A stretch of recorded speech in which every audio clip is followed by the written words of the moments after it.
sure about this one. Dragger started, baby. So you're looking through rose-colored glasses at the end result. Art's a messy process. All right, back to the messy process. All right, so here's what we've got so far. So we've got a head. We've got the beginnings of her torso. This is her long-ass arm. Yeah. And that's the top of her knee. Yeah. Yeah. And then all we need to do is just like shade in some more color. So Rusty, You want me to? you're gonna help me. Okay. Jake's just gonna sit there and cry. I may want to be muted on this mic. This is gonna be fine. I actually, because you're just gonna go over the top of it with green. What does chat say? Chat love it. Yeah, chat's a big fan. Okay, Rusty, you're strapped in? What? Okay. So, Rusty, you're doing the butterfly. Yeah. In the top left corner. Yeah. Nick, Yep. How am I going? Am I going fine? what part reckon. of a little paint? I don't know. Like, we have a time limit, mate. We need to get this done. Like a thin layer. Like, you know, like. This on the floor, Nick? Yeah, it's fine. That's why we put the Dexter sheet down. Just toss whatever you The want. Dexter shit. Yeah, we're not cleaning this up. Yeah, I mean, you need a decent amount of paint. It needs to. I mean, right now it looks a little like when Rose was painted in the Titanic. Like it kind of looks like a naked lady, I would say, drowning. But you know, once we put the hair in, and I feel like you could do that part because that's going to require some real skill. Then we're going to be okay. Rusty's going to do the. I don't know if I can put the hair in because the point about painting layers is that the top layer has to be a heavier amount of paint because otherwise it just blends. And there is no such thing as more paint she's got than what you have put on her body so far. She's got a perfectly bald head here. You just sit the hair on top of it. It's not like it. Look how much. There's no skull underneath that hair, which is why I didn't paint a head. Okay. Oh, Jake, it's okay. I- This is exactly what happened the first time, And that's why it was terrible. and we made something amazing. Where do we even... Okay, so you're looking at it. Yeah, I mean, what you could do. There is a grid-based system. We're not using that. Okay, cool. Can I also just say, like, her knee comes out of nowhere. Her knee just exists, Yep. and it's not attached to the leg.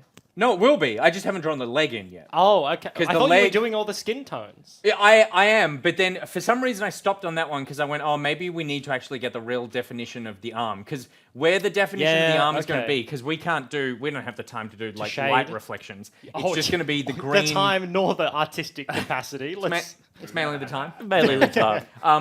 It's going to have to be the green sort of body paint that she's got is going to give us the definition of her what's the painting limbs. Yeah, okay. What's the painting term? Yeah. Limbs. I mean, that's all going to be covered with hair. I think we're okay. I actually think we're fine. Am I in the right spot? No, it's supposed to be much higher. See how it's like the top left of the butterfly wing is actually the very top of the canvas? And see how yours is kind of like head height? He's the one with the what was it? The children's arts degree. That's true. Plaster things, dude. I just put plaster on a thing, glue it down. You know what? I you was sure that wasn't a supposed cooking to degree? be critiquing this. That's So, primary teaching, to be fair. Rusty's far. trying his best to bring this back, says Feyre. I disagree. I want the butterfly as a Twitch emote, says Dave. I agree on that. And then Bob Ross would be proud. so Yeah. Guide me. keep going. Okay. Should I keep doing the body? Yes. Okay. You're doing all the skin tone. Yeah. Hey, Nick. Yeah. Quick question. Please. Can you give me, this is a serious one. I Yep. want a serious response. Yep. Can you please give me the thought process behind your painting utensil you've got in front of you? Yep. Is that not upside down? Very much so. The problem that we had was Jake and I both used the other one for blue. You'll see Rusty has blue there. Oh, you and I noobs. needed a lot of skin, which obviously Nico has. So I flipped this bad boy upside down. Okay, I can respect that. That makes sense, right? Yeah, Yeah. Just using more of his tools. Yeah, I thought you were just an idiot, but No. you've actually got a reason. No. This is well done. Thank you very much. When you're telling me to give a serious answer. All right, Nick, Yeah. you gotta power through. We're nearly ready for game 2, I'm trying to just. and you need to get all the skin done. I guess I need to get. By the way, This if arm. everyone's wondering why I feel Jake's like her laying down, head that's wasn't like big his enough. default position. You feel like her head wasn't big enough? And now you're like the limbs are just abnormally large. The limbs are huge. I'm not gonna lie to you. Like I'm Compared to worried the about head. how Just big. Cover it up with more blue. That's true. Blue is the darker color. But you're really seeing like this is a shape of a thing. What is she? Is she a person? She's like a chameleon person. I probably need a slightly bigger head. She's a chameleon. Yeah. Yeah, Well, she she's can just- change. That's perfect. Oh, that's such an out.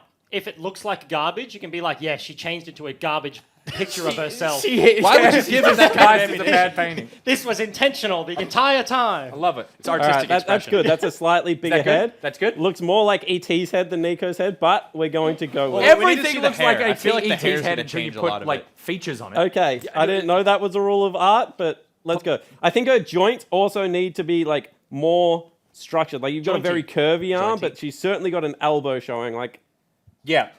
Where's the teacher So here? just put like a hard right angle in. yeah, like a harder right angle. Yeah, go. that's better. Hey, that's an Yeah, elbow. that's Ah. a better that's like- a better start. Okay. Yeah, it's and I very feel pointy. like there is another elbow that is like it's kind of showing at the border, but I think like we're not going to get to the border.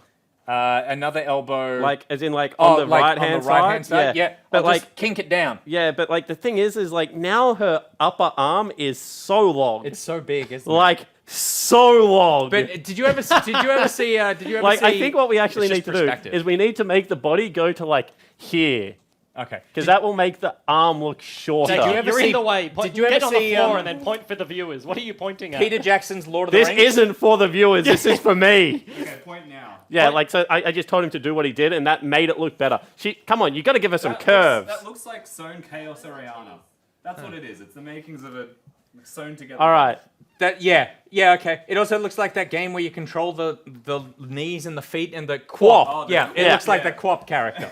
But, okay, cool. We need like more of an almond-shaped head and more like the joints are going good. Yes, that's fantastic. Did you say more of a shaved head? almond-shaped head? Almond-shaped head. Army shaved head, yeah. So I'll give her that, Yes. and then like that, Yeah. Much better. and then I'm gonna give her a bit of a jaw over here, Yeah. and then it's hard. But we're gonna be hiding a lot of this with hair. She just turned into a brick. No, I think that's okay. No, that's pretty I legit. think I can see where he's You, going need, with you know, it. if you use the lines, like, because Her neck has Already disappeared. Okay, I'm dude. worried about how thin this arm is. Yeah, as well. I think her neck has disappeared a little Well, bit. she doesn't really have She like. certainly has a neck. No, but it's hidden under a lot of hair. So the hair is what we will use So to you're define. really selling this painting heavily on the hair after telling the people at home, I will be doing all the hair. That is such a good That strategy. feels like You've really that thought this checks one out. Yeah. I wanted to bring it to the people's attention. Spawn is so mad. That's very true. No, this is actually me kind of happy. They made Sad- it worse. That's sad. not true. Draw the leg in. Oh yeah, I do need to put the leg in. I'm just worried about if It I needs put to the be a leg in. slightly wider color. So with the existing paint you have, Yes. put more white in it. Thank It'll you. make it look like it's further Because back. I was going to say the problem is at the moment just the gonna way be that all we've the done it, same. it's just going to look all the same. Yeah, so I hope that you're finished with that skin-colored paint because I don't know how to replicate it, and It's I fine, don't I think you do either. If I want it back, I could just put some more green in it. Okay, so mix this bad boy in, Been and really then this caught is up the in a back bad leg. butterfly, but let me tell you, it is a very good bad butterfly. You know what? If we want, we Where could are the just wispy cut the bits? top Really not bad of at all. the canvas you, off. you need a wispy bit it. Wispy bit it. Okay. All right, keep that going. Nick. lighter? Yep, that's lighter. Oh, it's Here gonna we drip go. everywhere. This is See, it. moment of truth. Oh, it looks. That looks exactly the same. It needs exactly more the white. same. It needs even. You just put like half a thing of white. I didn't. Well, you can't. Once you put too much white in, then you don't know what to do. What's that, Lauren?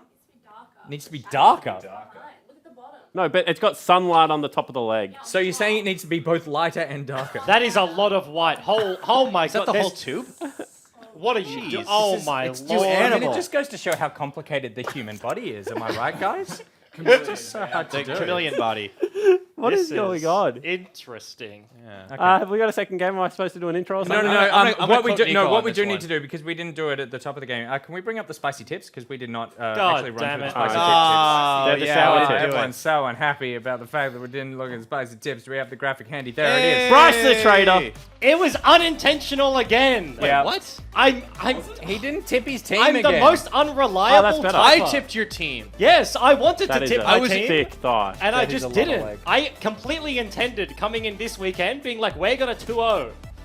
And You're a Muppet, Bryce. so now it's a lose-lose for me, because if my team wins, yes, I'm excited, but I lose the tips. And now if I lose, then I get the point and I feel bad. That's a win-win, isn't it? No. Are we I worried feel about the bad fact in that, both cases. Are we worried about the fact though that like that also means that you have some responsibility to be a person who pays attention in their job, and the fact that this is now twice in a row. God, if I dang was it. if I was Jeeves, I would start. Can we thinking, see? Can we see it's what's a going leg. on? What is going on? It's What a have you done? leg. Oh my What lord. in the? That looks Wait, isn't like... there? Shouldn't there be like some space between the armpit and She the has leg? a bit of a growth. That's Somehow, no. not as bad. Jake baited Nick so hard because he drew the arms and was like, why is it so flowy? More angles, and now this is just way too much angle in the leg. Yeah. Well, it's also just like it's way too thick. It's like it. No, because comes what I just want to completely out say, the as the back. only person with a laptop here, chat's entirely on my side. This is making total sense. No, Nick, you've really What have I done? liked it up. Just Where's put a the little bit picture? of blue in the I want to corner. show you this. 'Cause Yeah. you need to see this. So see how it's actually that's just the.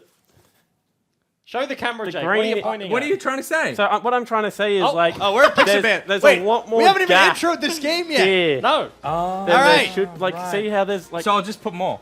Oh. Do we even There talk we or go. just let them do their thing? There's Well, the leg. all right, you guys are gonna shut up for the time being. I mean, they can just mute us. yeah, they're just gonna keep. Yeah, they're they just mean- gonna okay, keep okay. painting, and that's Cool. fine. All right, so we're Gravitas versus Mammoth. It's a 5-16 versus a 6-5 team. I'd say they're both on win streaks, but Gravitas did just lose one. Otherwise, they're doing pretty good. And that's our pregame analysis. So Yep. now it's in picks and bans, Bryce. Yeah, so some interesting stuff already. It was actually Order that played the Skarner into Mammoth yesterday and was not successful, but Gravitas are going to respect the pick here anyway, which is certainly interesting. Mammoth going for some of the meta bans in the Lucian. Yorick is a little bit of a spanner in the works here. We're getting another He's look at an Jake's outside, belt, by yeah. the way. Oh, That's yeah. Can bloody we get a zoom in? fancy. That's a fancy. I don't think we can. Nah, okay. We'll just get a point from Rusty. Look where we're looking. Yeah, Rusty, point at the there. belt. Yeah, there you Yeah. go. Ah. Oh, Ooh. that's an infomercial. He's got nice bloody hands for infomercials. There's a career path. That is a career path. That's some attention to detail there, Bryce. All right, Morgana's also banned away from Destiny. Yeah, and he's a player that doesn't really get many Morgana bans. When he gets respect banned, it's like the Alistar, it's the Thresh, it's all of the tanks, the Braum, Tahm Kench, stuff like that. He has had games in the OPL this split where teams have heavily targeted him no matter what, so makes a little bit of sense here to target the Morgana, but not something we have seen just yet. Is Nick? Oh, nice. Okay. If you saw that, great job.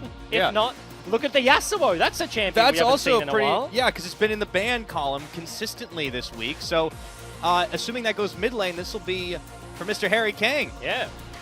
So, Sapoon. big power lock pick in next. on the current patch. Triple in his last, like 7 or 8 games, has literally played 6 Zoe games, so I wouldn't be surprised to see that lock in here.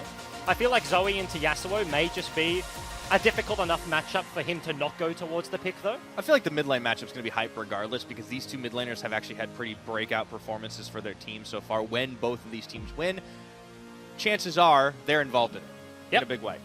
Oh, and this is potentially just going to be a blind Urgot. The flex is available there to the mid lane, not something we've seen from anyone but AV in recent time here. They get a lot of like respect for that pick and don't actually choose to play it all that often, but Thresh, big long-time Destiny champion here. Urgot, you saw Topoon play both sides of the Urgot Sion matchup and looked pretty effective. Yesterday it was the Sion into Tally's Urgot, so now may just be on the flip side. That's your Wombo combo. Even though the Galio did get nerfed down, this should be a support pickup for Decoy, and they pair it with the Jarvan. They've also got the Yasuo.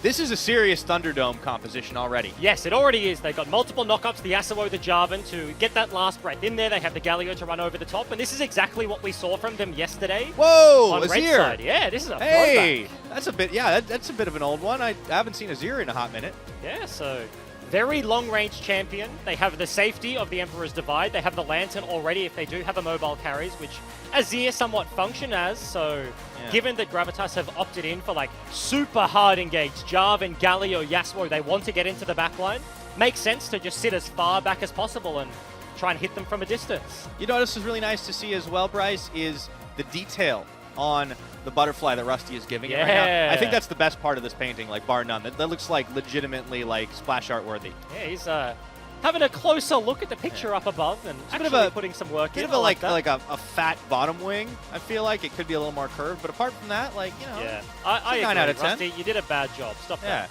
What is Nick doing? he's He's trying to unplugged plug his mic. his mic back in. Well, he's trying to talk to me, but his mic is unplugged as he's literally holding the cord. So I don't know why he's trying to talk to me. Because it doesn't work, bud. You need to plug it in. Sometimes Nick does things, and I start to question them, and then I just like decide it's going to take too much time and effort. He's ruined the set. This painting segment is we're ruining everything. It's gone off the rails. Yep. Yeah. But we are continuing through the draft. Yes, we've seen a couple of AD carries banned. The Vayne, the Ezra all hit the ban board, and the Zac is also removed as well. Although this would indicate that Mammoth aren't sold on the fact that this is a jungle J4. Yeah, Galio can go in the support role. He can go mid. Probably not with the Yasuo comp, but he can go support and top lane. I mean, you could see a Yasuo top. Well, yes, for Pabu, that is true. This is a lot of flex right now. Into an Urgot, maybe a semi-difficult matchup, but these are flexible champions, so they don't necessarily know, and they're just making a safe bet. Zac, with the Yasuo comp, can be super obnoxious. Like, Azir, we talked about, wants to sit super far back. So if you give them a Zac to get on top of you, that could feel rough. So the Kai'Sa gets locked in, but for a split second there, it looked like King was going the way of the Draven. That would have been real interesting to see this gauntlet being thrown, but it's back over to Gravitas for the final 2 picks. We'll get to see where everybody's going. This could even be a Yasuo bot. Yeah, there's potential, right? Like, the Galio there, if he does go towards the bottom lane, like, if he's not, then they could lock in an Alistar and have a Yasuo alley. There's certainly options, but that throws a spanner in the works. Yeah, so we've got a Kennen locked in, and now it's still a mystery where everyone is going until this final pickup. And Gravitas, 8 seconds left to decide. And if that becomes a Tristana, I think we are absolutely locked in. 2 seconds. Sivir. Changed the last minute. Utility to get a Kennen in, get a Galio Jarvan, but this will be Galio, Sivir in the bottom side, Kennen matching the Urgot top, and then Yasuo Jarvan rounding out the mid 2v2. Yep.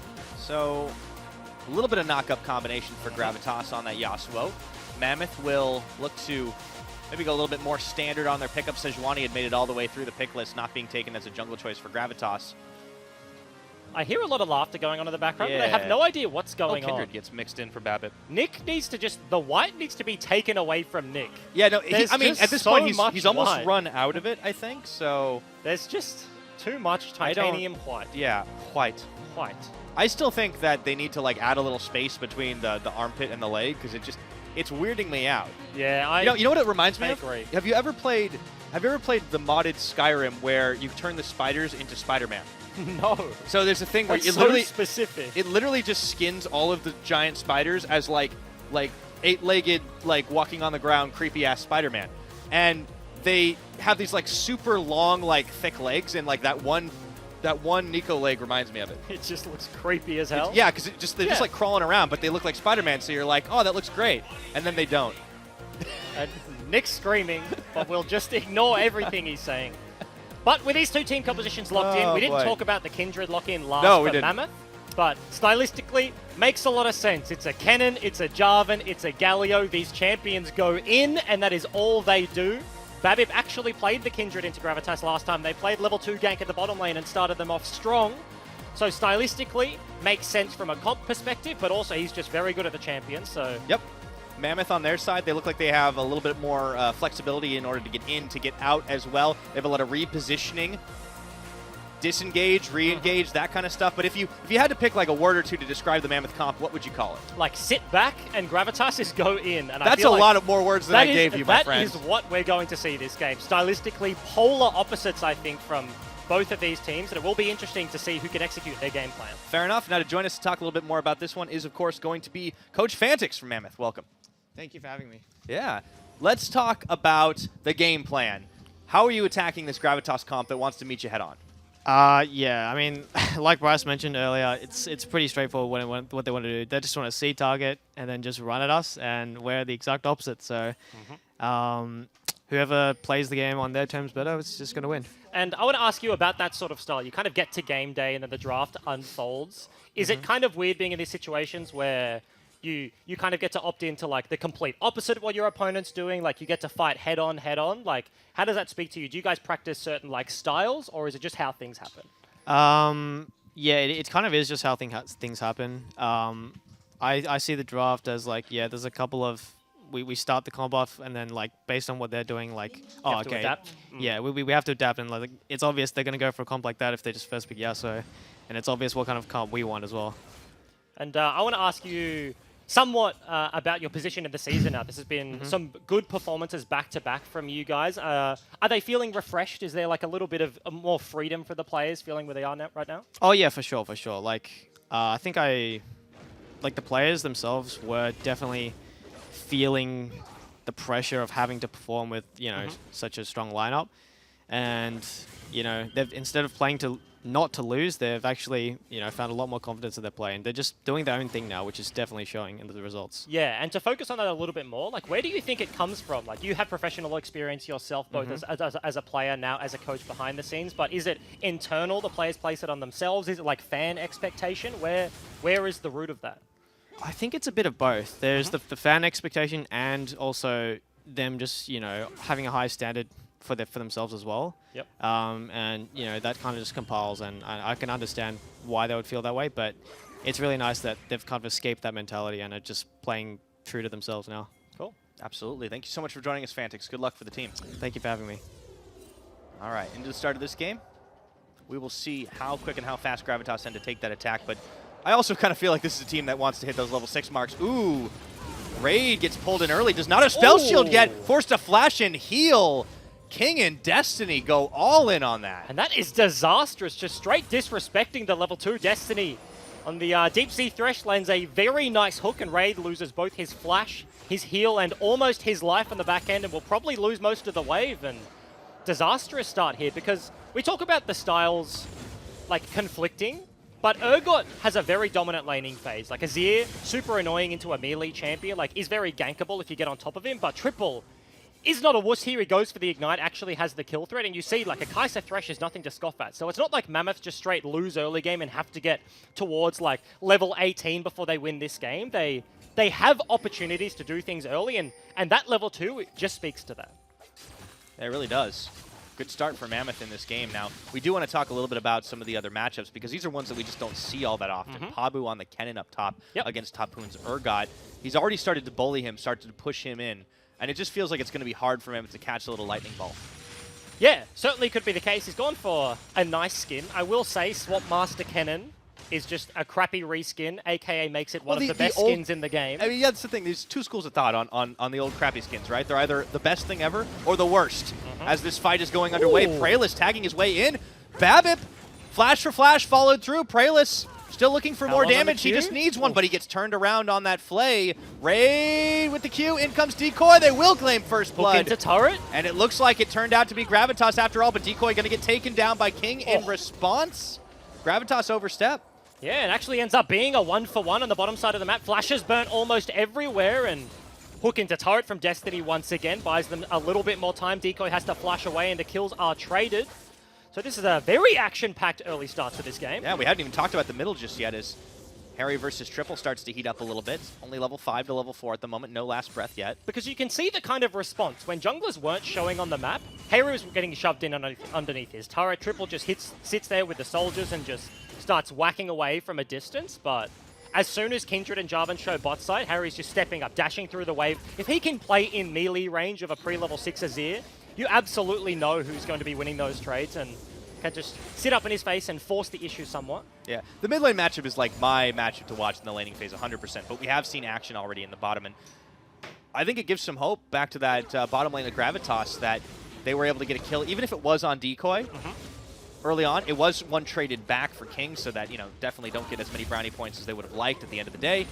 But they are starting to push the lane back and starting to grab some of that CS back for themselves. Yeah, because I feel like it comes a lot more down to the state of the lane in terms of summoners than actually getting that kill. If this is a level 2 to level 1 first blood almost onto Raid, who has to blow, heal, flash, and then King has full summoners, Destiny has full summoners, there's no way that they can avoid like a flash lantern flay gank onto the Sivir. Spell shielding that is very difficult, and you have to play with a lot of respect. So the fact that they come down and trade kills 1-for-1 is nice for Gravitas, but certainly the case that King now has no flash heal. The Destiny loses his flash to be able to set these sort of things up means that they can just start playing the Sivir style of League of Legends. Just they've push all day. Pinked River, they've pinked lane. Once you get priority, it's hard to lose it as a Sivir lane unless there's jungle intervention. So that looks to be what they're going for. And as such, Mammoth are bringing down the Kindred. But they are.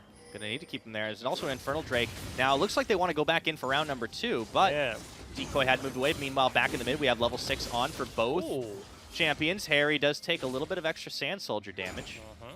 A little bit sketchy there. Emperor's Divide up and available for the Azir. And I will mention some niche interactions. Kindred is just a cool champion. You talk about her when it comes to Baron time and you can bait junglers in and stuff like that. But Azir Kindred is an old school combo. You have a very decent 2v2 in the mid lane because Kindred does a whole boatload of damage and Azir can start things off with a Shurima Shuffle. But once you get to late game, this is a double hyper carry comp with a Kai'Sa, with an Azir, and then you just get to sit in Lamb's Respite and deal damage from such a long distance away. And for a composition that wants to hard force like Gravitas is here, it's kind of going to be one of two extremes. Either Lamb's Respite saves the day on the engage and they all get to live, Emperor's Divide pushes the heavy team fight away, and Mammoth will just clean house. Or it can be kind of a double-edged sword there, where everybody piles into Lamb's Respite to try to live. That allows like a huge Galio taunt, a huge knockout from the Jarvan and the Yasuo and Ken and stuff like that. So it is going to be super important to track the usage of that one particular ulti, because it could be game-breaking here. Both teams going to want to keep the action going. There's the last breath, the Ignite triple. There's the Emperor's Divide, but he dashes right over the wall again. Sand Soldiers everywhere, igniting down, and triple with the outplay on Harry. And Harry goes in for the 1v1, burns the Ignite, but Triple just stands his ground. No jungle intervention, straight 1v1, and he loses his life. You can see Triple kind of a wry smile on his face, leans back a little bit like, phew, yeah, that went well. Whew, yeah. Harry, I mean, inscrutable as ever, but it's not often that we see the Gravitas mid laner get outplayed 1v1. Early on in the season, he's definitely was playing like a rookie, right? It was getting picked on by the likes of Order in one of his very first games. It was like a Syndra Zac, and it's just jungle attention. And I feel like, not just me, like Jake was saying on the broadcast, that the macro of the Gravitas lineup has been leveling up over the course of time. So it's interesting to see straight 1v1 solo kills between these two teams, but I feel like a lot of the players in these games like have a lot to prove on an individual basis. Mammoth have a lot of like OPL superstars. They've played in finals, they've won the OPL championship, and then a lot of like Gravitas, like Raid and Decoy have been in multiple gauntlet runs and just fallen short. Parbu's been around for a very long time, so for the individual basis, like Harry's stepping up in this game and he's the rookie, as with Topoon, so there's kind of little inklings between these two teams all over the place. That's true. Everybody kind of has a lot to prove on either side. Gravitas, you know, were the team that did have their their win streak snapped against Chiefs, but that's also kind of something you kind of have to expect with some of the top few teams. Both of these guys are sitting at like the middle of that table, right? It's a 5-6 and 6-5 team. Mammoth has started stacking wins, but they had a real rough time of it while the team was still not sure of themselves, while they were playing not to lose and not to win. And I will say, like, during that period, they also smashed Gravitas. This was a very one-sided affair last time these two teams faced individually. Like, that was a Mammoth victory, so they hold the head-to-head. Was that week 1? I believe it was. Yeah, it was a while ago. Yeah, so that was a very quick game, and it was before everybody was kind of questioning Mammoth. They came in, cleaned house, and everyone's like, yeah, that's the Mammoth we expect to see. So this game is much more even than happened last time. We are hitting that level 6 mark for the solo laners of multiple teams, but the level 6 composition is certainly here for Gravitas as opposed to that of Mammoth. So They want to make that play. you'd be looking to Prayless right now, even in farm, but this is an Infernal Drake started up by the Kindred, bringing over the bottom lane. Could be Rest of a the team's here source of a too. fight. Maybe we see this. There's no teleport on Oh, either lands. top laner here, and Prayless gets Very got nice play. instantly. That's going to open up the Infernal. Big play here from Mammoth, and they will be able to cement this early game lead. Yeah, straight face check on the jungle. Destiny is there long before the Jarvan chooses to check that bush, and Flay cancels the EQ. That's very nice mechanics there from the Thresh player, and an easy pickup into an easy Infernal Dragon. Nicely done. So now Mammoth are in a great position to keep on dancing this one out. A Infernal Drake picked up early, 10 minutes on the board, 3-1 in kills, and a little over 1,000 gold in the lead. Pound for pound, it has been Mammoth's game, just a little bit more. Gravitas still fighting it out, though. I feel like the timer now is going to shift to that Kennen TP. Certainly could be the case. Going back, has the Kindle Gem, has the Cull, so just wants to be working towards those levels and look for opportunities. There he's With the going in jungler again. dead. There's the Round 2. shuffle. He takes one tower shot, looks for Gets more. it. Last breath, and he Oh. combos up this time with Praelis for the kill. And Hayri actually flashes to block the dash from the Azir. They're hard forcing the play for the second time, and turns out second time's the charm. Triple loses his life flashless on the Azir, and Babip's just going to pick up the scraps underneath the turret. He's going to have to clean him up just a little bit. You can see what I love about both these mid laners is like it's the slightest expression changes after a play like that happens, because you have some mid laners that they'll just see a mouth and things like get wrecked, the moment they get a kill, and it's just like you can see the energy. But no, like between Harry and Triple, they're just calm. It's tense. It's that calm tenseness where like We can see like twitching muscles. Yeah, emotions don't change, but there's like a little change of the mouth posture. Pushing in the wave is the Yasuo, and Babip was just on the top side looking for something, potentially looking to pick on the Kennen up here. This is an Urgot into Kennen. You see the CS is basically even, but Topoon is forcing the play here, has the flip available. Yeah, there you go. Hextech Proto Belt. I mean, Pabu's a speedy boy at this point. Yep. Oh, here we Ooh, go. goes Flipping for over. Pabu doesn't have any of those tools anymore. Has to go for his ultimate, and the Ignite is burned for Flash. Topoon going to trade that one back, and Pabu walks the safe way around. Yes, flash for flash, ulti for ulti, and Babip isn't able to clean up on the back end. Did get the mark in the Gromp, and looks to be starting off the Rift Herald, so Mammoth forced the play. They may not get a kill, but they're certainly taking objectives on the top side of the map. And that might be all they need at the moment right now. Mammoth are just stacking on small advantages. Remember, they're not the team that wants to just run it, Gravitas, and press all the R buttons. That's on the other foot right now, so Mammoth are perfectly happy to get this objective game going. Yeah, the fact that they've got an Infernal Dragon, they're about to get the Rift Herald, and Gravitas haven't been able to force a big, like, 4v4 play on the bottom side of the map, means despite the gold lead being only just over 1,000, Mammoth are in a very strong position. Bottom lane is backing off when the Galio goes missing. Azir is being respectful in the mid lane. All of these fights have been the hard force from the Yasuo, so Mammoth are just playing towards their windows right now, and they know they don't have to force things. They can just sit back.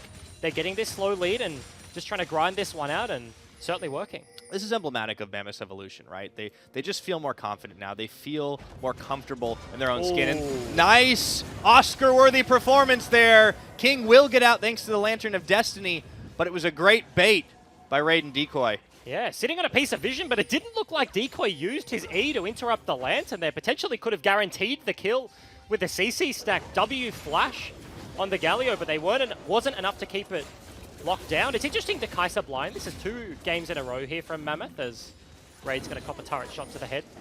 But priority on this champion has kind of been all over the place. Depending on the AD carry you speak to, you're like, yeah, Kai'Sa's still really good, man. Like, you can go for the double pickaxe build, get those upgrades, and it's fine. Or you see, like, the other side of the coin is like, man, my Evolve is so late. I'm not picking this champion at all anymore. Like, Vayne, the Sivir, these ones are rising up in popularity. Oh, so they really want that other turret plating, but they won't get it with Babip. Hook doesn't land. Both junglers involved here. See, Gravitas have not let up the pressure game 1 inch. They've kept this gold game from going out of control. A little bit of extra turret plating picked up at the last second for Pabu there on the top side. Just looking at the lanes across the board, it actually does seem fairly even. The biggest edge is in that bottom because King has got a CS advantage of about 15 and the kill picked up from early in this game. That's why he's been able to pick up the Blade of the Rune King first compared to any items from the Sivir. yeah, because Sivir wants to play like the back for BF sword and then just hit waves permanently sort of style, but... That's my kind of AD carry, Bryce. Is it? It's very simple. Come on, man. All I got to do That's the boring is farm. stuff. Yeah, but then once you're like late game, you're like, haha, it's my game now. Yeah, you're all about the 550 CS Sivir win condition. Yeah, no, you can't lose, man. Like, I have no mechanical skill at all, so that's how I play League of Legends. Because for those of you at home, 500 CS gets your full build. And then you get another 50, you sell your boots, and that's a 6 item, and that feels real Also, good. you can't miss on Critiche, like, seriously. Be able to hit a Scion in your face and then whack the backline as well. But, 2 for 1, that must feel good. Hey, look, Sivir's a fun champion. I think she's a fun champion. No resets, but you got a nice little engage tool and on the hunt, right? And if for a team like Gravitas is rocking right now, you get a big old movement speed burst. Yeah. Decoy's going to build a Shirelias at some point, and all of a sudden they're going to go flying. Yeah, you want to get the Kennen into the backline. Like, you need those flank wards. You want to get Jarvan into the play, stuff like that. So you can see that a heavy utility bottom lane coming out from Gravitas here. Air Dragon is going to be the one that spawns in just about 10 seconds. More move speed. Gravitas is going to want it. Not the biggest prize, but I feel like Gravitas, more than they want the Dragon, they just want the fight. Galio compositions, especially when you, like, double down. It's not just a Galio, it's a Jarvan, it's a Kennen. You want to be using these ultis early in the game and being proactive. The fact that no big fight has happened and we're at 15 minutes into the game really speaks to Mammoth's control, right? Like, they're not opting in for big plays. They're not giving them the opportunities. They're just taking their small victories and backing away, respecting the pressure. Seems like it's also about summoners in a way, too, right? Like, Decoy still doesn't have his off cooldown just yet, so maybe that's a Mammoth edge that they're trying to keep going for a little while. Dragon will be started up by the Mammoth side here. Triple holding the mid lane against Harry, and it's a pretty easy take into full vision. You could see Decoy made a token effort to try and steal it with the Winds of War. Yep. Nothing Futile doing. at best. Smite is always going to win that one, but just take a look at the vision. If we could toggle it to Mammoths right now, that is 5 pink wards. Babip is standing on 1, but they have one in every point of the river.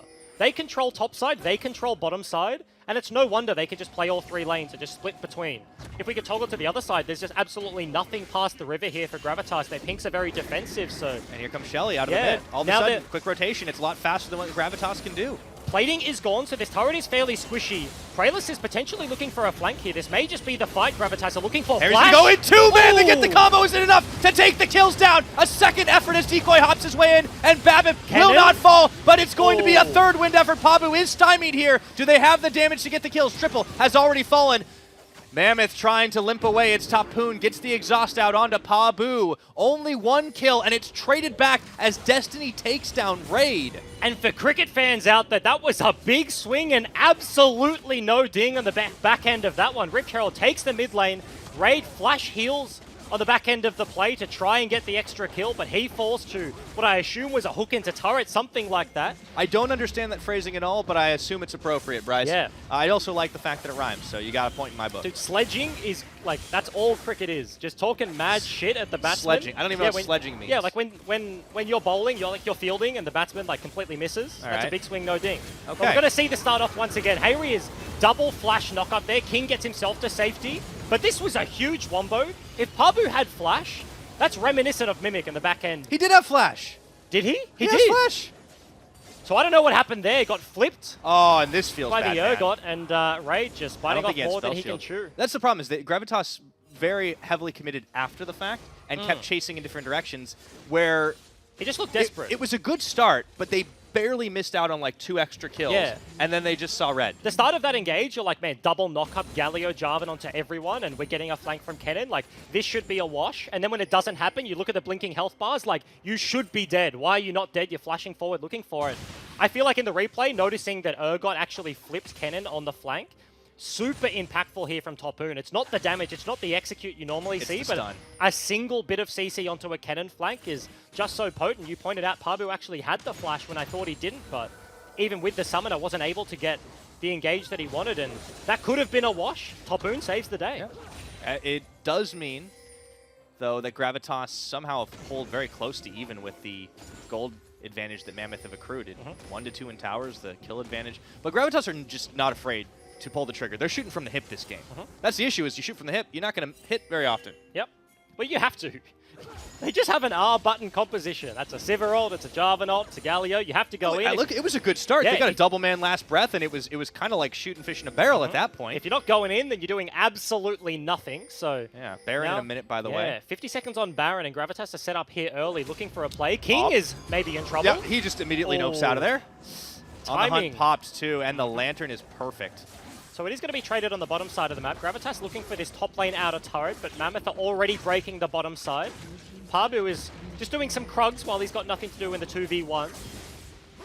And does just have to concede this turret for the time being. This does open up the top side of the map a little bit more for Gravitas as well, and you can see they've invested a heavy amount of vision here. Not checking brushes to clear out Mammoth vision, though, could be a problem for them. You can see that Praelis is now in full sight doing the blue buff. Yeah, it certainly is. And I want to talk about something specific, and that is Kai'Sa's build. For people that don't follow competitive League of Legends very closely, it looks super whack. You sit there, you got to play with the Ruin King, double pickaxe, that builds into nothing. But I slightly mentioned it earlier, but it is all about the evolve. Kai'Sa with the changes to 80 carry itemization, you don't have the Storm Razor anymore, which gets you to those breakpoints. So now after first item completion, Blade of the Ruin King, here is the choice for King, but it needs the straight AD to get himself towards like the Q evolve, and then obviously he wants to get the attack speed, the stealth from the E, but you need to kind of go for a suboptimal build path just to get the evolve so that Kai'Sa can exist as a champion in the state she was on pre-9.3 patch. Okay, so things get a little bit rough more for Kaisa on this patch, but King doesn't seem to be Ooh, having here too we hard of go. a time here. However, as I say it, the chase Does he is on die? once again. Blade of the Rune King, and he's able to eke out once again. They didn't Cannon? have the damage following through. Pabu caught. They kind of blew everything early. Yeah, multiple ultimates burn here on the hunt in the top lane, the Jarvan, the Kennen here in the mid lane, and they do not find a pick. Destiny, he is not a Lantern Thresh player. And I say that as an insult. As a Thresh player, I hate Lantern Threshers, but this is the game you need to be that guy, and he has been there every single time. Whether it's saving King, whether it's saving Babip in the mid lane, like, he's just always had the timings, always been at the play first, and the Lantern is just saving them from these engages. It is. It allows Mammoth to really kind of move around the map a little bit more safely than they might otherwise. Babip's going to be taking out the Ocean Drake as well to make it a round 3. And up in the top, you could see there was some side pressure from Harry, but he's not going to full commit to this. Gravitas want the fight. They do not want the safe, slow side lane play. Yeah, certainly do not. They also used Pabu's TP to look for that mid play, and the fact that that did fizzle means 5 minutes is basically the cooldown. They're not going to be able to get that cannon flank without sacrificing multiple waves in the side lane. Topoon certainly wins the 1v1. Pabu just building the Zhonya's, building the stopwatch so that he can blow up a team fight and be safe. He's not built and he is not accustomed to having to deal with an Urgot in the side lane. But am I right to think that if Gravitas just nail one of those, like, it just, the things start to swing so far in their favor? Genuinely, like, these sort of compositions, there's few things in League of Legends that do this. It's like a Blitzcrank. He, like, maybe an awful laner, but he can always just randomly win you a game. Wombo comps, exactly the same, right? If you get a single team fight, even if you're 10k gold down and there's a 10-0 or 0 on the other side of the Rift, if you blow him up, you get a single team fight. That's Baron, that's Elder, that's Inhib's broken, and the game can completely swing back. So, Pabu looking for more. He does have the damage onto Babip, but doesn't want to fully commit to it. He needs a few more shurikens, Ooh. and he will get the solo kill. Meanwhile, Praelis did just that to Triple. Yeah. All of a sudden, Gravitas moving for Baron. We didn't see, but Triple gets caught out of the top side of the map. Baron is up and available. They do not have Cataclysm. They do not have the Cannon ultimate, so the turn here may not be enough, but Jungler dead, the smite off the table, and that may just be 2 picks to blow open this game. Mammoth's Hope is going to try to be peeling off Gravitas from this. Looks like they're going to get a little redemption on Baron, already down to half.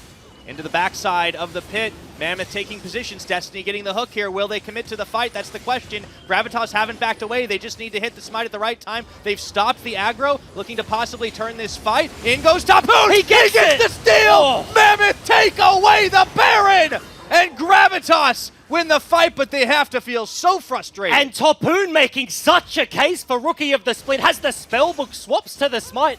Lantern over the wall, and ultimately he dies, but who bloody cares when you steal away the Baron? And they tried to set this up nice and slow. Tapoon Wait. with the perfect timing. My lord, that was beautiful. And he gets it over the wall. And you can see Gravitas were aware.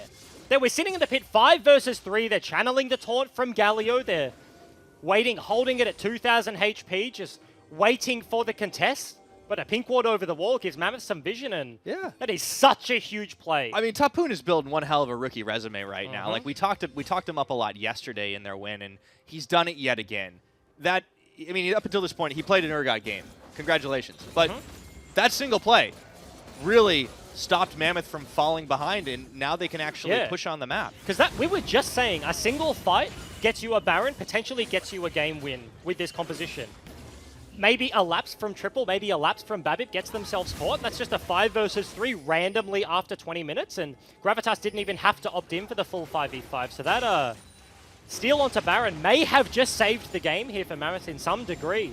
Certainly buys them a whole boatload of time, and time is exactly what a composition like this wants. Here goes Trying to play the fight, though, and it looks like Triple's going to get caught in the Lantern. Flash. He's going to take it in the midst of 4 members of Gravitas. And yet again, Mammoth are able to get out from what looks like certain death. However, you can see on the backside, Pabu's jumped in, looking for more. The Lambster Spite is down. Harry is hunting for targets. There's a shutdown, a last breath. Gravitas looking for that fight, but it's chaos across the map right now. A 2-for-1 trade. And somehow Gravitas come up with a victory. Mammoth see no ultis. They burnt the Galio, they burnt the Jarvan, and they opt in for the fight. King goes for a super deep dive, but ultimately just loses his life. A very nice counter engage from the Yasuo from the Cannon buys them some time, and a 2-for-1 is what we end with. Yeah, and Pabu wasn't even there to start it. Let's see how this all began here. Yeah, it's just the play. Blind EQ over the wall onto the Azir. Galio comes down, and the Flash gets himself out of the taunt onto the Lantern, and this is it. No Sivir, no Galio, no Jarvan ulti to boot. They hard commit for the play. Pabu in the backline just buys them some time, and you see King is left alone in between 3 members. GA does get popped, so it's not like he gets nothing off the back end of that, but certainly not the fight the Mammoth were wanting to opt into. They thought they had the advantage, could have wiped the floor, and wasn't the case. Mammoth have just done such a great job of minimizing losses, though. Like, they're not the team fight comp, right? They want to disengage, they want to reset, they want to pull picks. And even though they lost that fight, they could have lost it a lot harder. And they continually deny these, like, 5-man team wipe situations. Pralus unknowingly sidesteps Thresh Hook. Yeah, sweeps a ward in the tri-bush, and it may have just saved his life as he wanted to walk back over for the auto attack. Such a close game, though. I mean, it's 2-3 in towers. The kills don't seem to really tell the whole story at this point. And it's like 500 gold the difference as there's a hook onto the Yasuo. Oh, but Topoon does something super clutch. Actually checks the bush that Pabu is sitting behind the lineup of Mammoth. This is... So they know. Yeah, they see no one is catching top wave. Pabu almost has the teleport, but he may just be the engaged target here. Yeah, it's hard for them to catch him, but they do start to chase on. It looks like the dragon is going to be started, and it melts so quickly here. No response from Gravitas. They were looking for the fight, but they just didn't have the answer. Meanwhile, there's a flank from Pralus looking for it. He's going to try and go in. Nice gets hook. disconnected, and Mammoth deny it once again. And you can see how hard the Gravitas lineup are looking to force these fights, but there's always one little thing. It's Topoon checking the right bush at the right time. It's Destiny landing the hook mid-Jarvan EQ to deny that play. There's so much range gap close on this lineup. Pabu is a very quick cannon. The Yasuo can ulti from a great distance. So can Galio. Sivir is just quick as hell, and every single time these micro outplays are just buying themselves so much time. Mammoth are playing like one of those old platformers that are like bullet hell, where like one thing will kill you, but if you're just like perfect at sidestepping everything, you will be able to play forever. That's exactly what they're doing in this game. It comes down to discipline League of Legends. Like, that's an Infernal Dragon, and they could be looking at themselves right now like, hey, yeah, we're even. Like, we're like, our composition's coming online right now. We have a Kai'Sa, we have a Azir. This is a good time for us. Let's just start the Infernal. But no, they set up the vision. They check for the flanks. The one thing Gravitas has is the cannon flank of that situation. And Topoon is like, where is the cannon? Why is he not catching the top wave? They do their due diligence, and it pays off heavily. They get the dragon, they get out. They're now stacking 4 of them to boot. Double Infernal feels very good for an Azir Kindred Kai'Sa composition, and all of these little things add up, and they're doing them every single time. And that's the kind of thing that we expect out of the big names on Mammoth, right? Like, it's tempting to look at like a team like Mammoth and the expectations set on them early and just think, you know, everyone can step up, everyone can carry. But the flip side of carrying is having smart game sense, having the ability, and also having the communication to impart that to the team. That was the step that was missing from Mammoth early on in the season, when they weren't gelling together, when they were getting inside their own heads. But now that it's come online, they look like serious contenders. It was all the individuals, but they weren't part of a whole, and it just wasn't coming like together. Several different pieces of different jigsaw puzzles. Yeah, it just didn't fit. And now it's all fit together. Yeah, absolutely. Because League of Legends is a game of like process of elimination. It's not complete. It's incomplete information, and you have to make these deductions and be correct in what you decide on. So Mammoth being able to predict what is happening. Pabu once again is just looking to group, potentially looking for a flank in the mid lane. Jarvan might just find himself a Thresh here, but no, Thresh finds the Jarvan. Yeah, decides not to pull him in. Didn't want to take that one. Meanwhile, you can see the split, the Urgot going down to the bottom. Topoon does have teleport, and the rest of Gravitas are moving for the Baron pit. And you can see just the hard commit to this team fight. Baron is spawning, and Gravitas walking over. The Crab is in the hands of Mammoth, so they know it isn't started up just yet. Babip may just be playing with fire here. Yeah, he's got a lot of hops too, the disengage. Pralus stands out in the open. Spectator Bug was actually in the bush the whole time. Ah. Yeah, sorry. I got you baited. League of Legends client. There's a lot of spaghetti spectator bugs lately. Shelly and bushes and imagine if Jarvan's like Lance was just a big spaghetti. And he just that'd be a great skin. I would actually really love that. Jarvan. Spaghetti Jarvan. Yeah, he stands out. There's got to be a pasta joke in there somewhere. There's a League of Legends Twitter account that has that. Well, wait for about a week and that'll come back up. Somewhere. But GA is not available for Pralus, so at this point in time, he is a very squishy Jarvan. Just comes back online, so the hard force is here. This is the 10-man dance in mid lane over mid priority so that they can walk to the Baron. It's onto the Yasuo. Very nice. Gets half health before he can throw the wind wall. And I call Destiny the Lantern Thresh like he needed to be in the early game, but he's just landed hook after hook here, and bit of damage onto the Jarvan, bit of damage onto the Yasuo is buying them priority to walk towards the Baron. Now they can have complete control over the area. And the waves are relatively even right now. It's pushing in Mammoth's favor bottom side, and Gravitas is in the top, so things are kind of going back and forth. Gravitas are finding a hard time, are finding it really difficult to get into position. Yeah. Raid burns a spell shield, half his health still gone already. He does not have any life still. Probably takes Bloodline, as most AD carries do, but a big thing to note right now, Here into comes Cannon Taboon! is the exhaust. So Taboon forcing the play, but Spellbook exhaust. There's the answer There's the into the exhaust. backline. Do they have the damage? Look at the body Oh. blocking from the Urgot. However, Taboon will fall. They get Into King. the GA goes the Jarvan. They're going to look for King even further. Lantern. Lantern comes out. Winds of War do not connect. It's one kill for none, but every tool has been expended by Gravitas as they limp away. Babip on the chase. Decoy solo dashing. Able to just get him. barely get out, but no, he's shut down by Babip. It's a 1-for-1, and Mammoth on the back half the fight are winning it. And Mammoth are actually the ones forcing these. Taboon flashes forward with the Harpoon to boot to look for this play. Kennen does not land an ulti once again in one of these fights, and Mammoth maybe playing with fire here. The ultis are all down. They're looking to start up the Baron. Here's Praelis. He's trying to make turnabout fair play. Flag and drag going in, and it's going to be the Lamb's respite for the timing. Baron going down in favor of Mammoth this time. No smite available.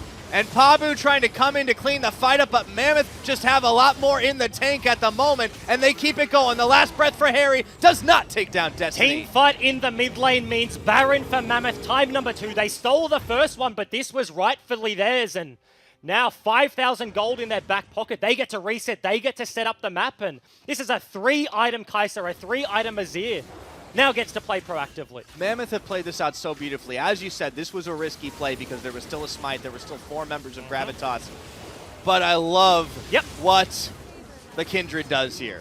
It's just so annoying. As the enemy jungler, you have to go for the steal because it's a mind game. Is he going to throw down the ultimate? Is he not? And in this case, Babip predicts correctly. Jarvan goes in, falls down immediately. Triple and King have the range over the wall to just be hitting the rest of Gravitas from a distance in a lost cause, and Pabu's there dead. they go. Okay. Yep, it's a dead cannon. Yeah, this is getting to be a roughie for Gravitas right now. And the problem is their second wind is just not nearly as powerful as the first thing they do because they've already pressed the R buttons. And Mammoth know this, and they could just keep on charging down the line. They have taken every objective in this game, and they continue. At this point, they're playing with a lot less fear than they were against the Wombo combo. There's only a single source of sustained damage on the blue side of the map, and that's Sivir. And if the buttons don't land, if the ultis don't land, Azir will just shred Sivir to pieces from a much longer range. So Mammoth have been playing the first part of these fights expertly here, denying the cannon, denying the Galio, and now that they have Baron, that's an immediate inhib. Jarvan flank right now, but I don't know if Praelis is going to live long enough. You can see that Mammoth just turned to flank on the flankers.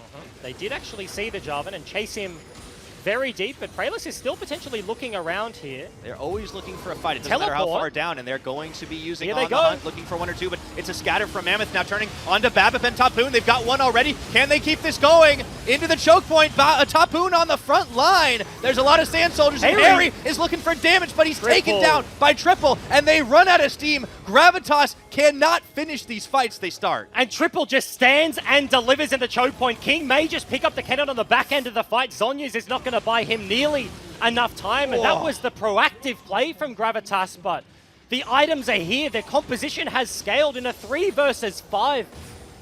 The Azir, the Kai'Sa, they just stand and kill the rest of Gravitas. Stand and deliver, that's for sure right now. Mammoth are going to run over Gravitas to end this one.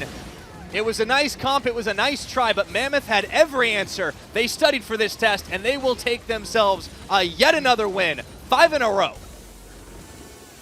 And that's just continuing the trajectory, right? These two teams, it was 5 and 6 for Gravitas, 6 and 5 for Mammoth, but now they hold the 2-0 over their oppositions. What turned out to be a very nice game was incredibly close. The clutch Baron steal 10-15 minutes ago, Taboon flipping to the exhaust on the Urgot to deny the cannon, the team fights. There were so many little interactions that really solidified this game for the Mammoth lineup, right? This was very close. The team fights were micro steps away from going one side or the other, but every single time they make the right move, they check the right bush, and they come up with a victory.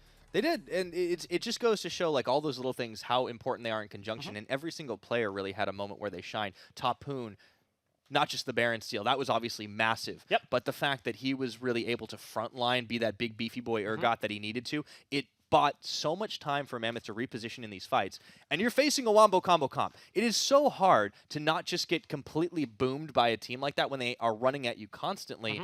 and they forced Gravitas to make poor decisions sometimes to try and re-engage when they didn't have those tools. Yeah, it's like forced errors, right? Like the Gravitas comp has to execute. They have to go for the play, and they just set up the side lanes. Like Azir pushes out, he plays fairly safe. There were lapses there where like the Azir gets picked on, the Kindred gets picked on, and unfortunately, like that was the setup for what probably should have been Gravitas's Baron, led to the steal. But it started very early, right? Like Destiny on the Thresh, I feel like making a name for MVP this game, absolutely. Like he was all over the map. The lanterns were there. The hooks were there when they needed. First pick that Thresh too. There's a reason. Across the board, this was just a very solid performance from multiple Mammoth members, and that's why they won. Yeah, don't take anything away from them from sure. So enjoy your spicy tips there, Bryce. Let's send it back to the couch in the meantime. It's beautiful. Spicy indeed. Now I've taken Why does this. mine look like that? Yours is looking pretty good. Now I've taken this off because I got paint on me somehow, even though I was wearing a smock. That's So true. I've just decided to get cool art T-shirt and just put paint all over me. I mean, this felt like the last game where I was like, hey, the underdog is gonna do it, and then they didn't do it. A bit different this time with comps, I think, more than anything else, but you're correct in feel, definitely. Something that we've seen this whole weekend, actually, from Gravitas was that they would pick an R button composition, and that's what they would play towards. Well, it's just funny, right? Because I would just say that, it's very easy to identify who is in charge of which organization in the OPL right now, because that's a very single-minded comp is the way I'll put it. Like, it has a purpose. Yep. And I know that EGM likes a team with a purpose, and that comp was really built for that. What you have to do, and this is where Order fell into some roadblocks last year, so I'm pretty qualified to talk about it, is not ignore the other team. And Triple is a very good Azir player, and kind of one champion denied the entire purpose of the Gravitas lineups team. And unless they nailed him, which meant that Thresh probably had to die first as well, because he was just flashing to lanterns and stuff like that. But unless Triple got killed, like, he was just going to torch them on the re-engage, and he did time and time again. He would have done so much damage. Absolutely. It does feel like, the Kindred also plays a part in this. Like, Mammoth were very aware of what their opponents were going to do, because that was the press R win game type of style, right? So pick the Kindred, you can't kill them. Yeah. Pick the Azir, push them away from it so you can kill them. In saying that, I think Parbu's timing was just a little bit bad, because I think Kindred kind of acts like a Thunderdome for Kennen. And what I mean by that is Kennen's never going to be your primary engage in these comps. He wants to play a little bit more like Mimic. So, like, imagine, Jarvan flag drag onto someone like Triple. Galio. All of a sudden Triple goes out. Then you get your follow-up Cataclysm onto that. Galio ult comes in. So you have to Kindred ult, right? That's like the, oh shit, we're about to die. Kindred ultimate. That's when Parbu should have been flying in on these Kennen ultimates. He had one opportunity in a mid-game team fight. Didn't do it. Didn't flash. The team fight didn't go well, but I think that if he had been like a little bit more practice in that role, because Parbu to me is more of a lane bully player than a team fight top laner, then he would have been able to open up that game, I think. Yeah, definitely. I think it would have been a big part of it. I am very distracted, by the way, because behind you is Nick, and I've seen thick paint before, but I have not seen paint. I've attacked the hair. I like how he said, Spawn's going to do the hair. it's aggressive. No, you're going to do the details, but we're running out of time, mate. Okay. But the hair is going on. We've got some nice shoulder paintage going on. For comparison, let's just hold up the pictures for the camera. Let's have a look. So far, it's looking pretty good. Honestly, I can't see the difference. I can't tell the difference. Triple, can you tell the difference? Yeah. No, not really. There you go. Ah. Zard is improving by the minute. Okay, and speaking of improved performances, I mean, Mammoth, 5 wins in a row now. You guys have been stacking them up. I feel like I'm kind of on repeat when I ask you guys this, but, what's the mood in the camp right now? You seem unstoppable. We're definitely not happy with how it's going. Obviously, like, this one wasn't clean as well, but I guess for the most part, we just stopped being sad cunts, so... oh, wait, sorry. Well, yeah. keep going. It's okay. Yeah, no, everyone's just doing their jobs, I'm just going to give you the same answer every week. Fair enough. Well, then maybe one day I'll stop asking it. But what I do want to ask about is how you play against a team that was running at you like 99% of that game. Like you personally sidestepped so many of these engages. How did you guys keep that going? Oh, well, it's kind of like I learnt over the course of the game because obviously, as you saw, I did die a lot of times earlier on. Like sometimes I wasn't watching my screen and I look back and it's just great, So I think towards the end of it, we realized, they just want to jump onto us and Kindred, Azir does their job. Certainly. Talk to me a little bit more about the Azir, too. It is a bit of a throwback pick. It is something that seems to work well into that Yasuo. What did you have in mind when you picked it today? I did not plan on picking it. I don't know if you watched me play, but I missed like 50 creeps probably, and I played the fights really poorly. But yeah, it's like it's been one of my counter picks to Yasuo. I don't know if people agree with me on this one, but I do think Azir wins the matchup. So I just had to pull it out today because of the small chance I first picked Yasuo. Well, you did get the one-on-one, and seemed like you guys executed well. And so you said the team is not 100% happy with where you're at right now. What else do you think you need to work on going ahead in the weeks? Just stuff like this, like we got caught off guard from their draft, and I think preparing for every single scenario leading up to the week is that's super important. Okay. Well, let's see what happens going forward. Thank you so much for joining me, and congratulations on the win. Now back to our esteemed artists. Bryce, how are you feeling? About your painting? Yeah. It's going all right.